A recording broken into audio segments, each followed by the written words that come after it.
আসসালামু আলাইকুম। আজকে আপনাদেরকে আমি নয়নতারা ফুলের চা খাওয়ানো দেখব। তো দেখুন, ইউনিক একটা ভিডিও নিয়ে চলে এসেছি। সবসময় তো রান্না বাড়া সবাই সব কিছু পারে, বাট একটু ইউনিক নিয়ে আসছি। তো গরম পানি বসিয়ে দিয়েছি অলরেডি, আর আমি যাই গাছেতে ফুল নিয়ে আসি। তো নিয়েও চলে এসেছি। এখন আমি ফুলগুলিকে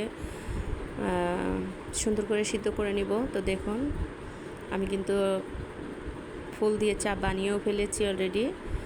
তো হয়ে গেল আমার নয়নতারা ফুলের চা।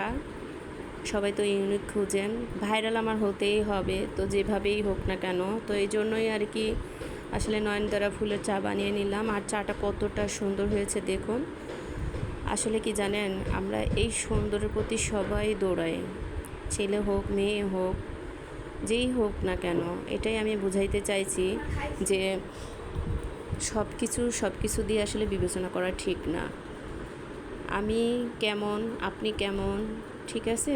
যখন আপনি আমার কাছে থাকবেন আপনি বুঝতে পারবেন, আমি যখন আপনার কাছে থাকবো তখন আপনি বুঝতে পারবেন আমার সম্পর্কে।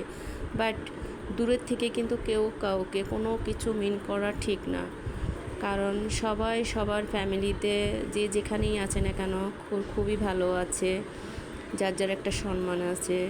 আর সবাইকে রেসপেক্ট করে কথা বলা আমার আপনার সবার জন্যই ভালো, কারণ আমরা সবাই কিন্তু মানুষ, একদিন একদিন মরতেই হবে। কিন্তু আপনার যে দুর্ব্যবহার, আপনার যে কথাবার্তা, এটা যদি থেকে যায় সারা জীবন মরেও তো শান্তি পাবেন না। কেন বলুন তো? ওই যে আপনার ব্যবহার, আপনার কথাবার্তা উল্টাপাল্টা, এই কারণে।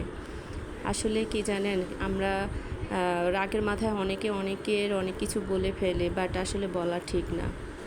আর এই কথাগুলি বলারও একটাই উদ্দেশ্য, সেটা হলো আপনি যতক্ষণ আমাকে না বুঝবেন, না চিনবেন, ততক্ষণ আমার প্রতি আপনার কোনো ধারণা আসবে না। যখন আপনি আমার প্রতি পুরোপুরি আইডিয়া আসবে, তখন আসলে আমাকে চিনতে শিখবেন, ভালোবাসতে শিখবেন, সম্মান করতে শিখবেন। আসলে কি জানেন, কাছের মানুষগুলি কখনোই কাউকে সম্মান করতে জানে না। কেন বলুন তো? কারণ তারা মন দিয়ে কখনো দেখেই না তাকে। তো এই ছিল আমার ভিডিও। আসসালামু আলাইকুম।